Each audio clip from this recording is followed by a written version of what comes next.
guys, I'm Ava and I wanted to come on here to review this playmat that was sent to me to review. So it's a really nice size. I have it here in my living room, in my couch. There's plenty of room for my baby to play on it.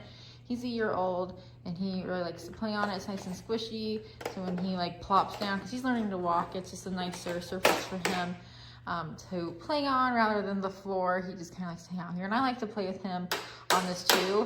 It's a lot more comfortable for me to sit on this rather than the floor. But yeah, and then he can play with his toys, and it's nice and like it is really padded. Like you can kind of tell it's cushioned really well, and the design is really cute too. I feel like it's pretty gender neutral. I have a boy, but if I had a girl, I feel like this would be good for either gender. But he really likes it.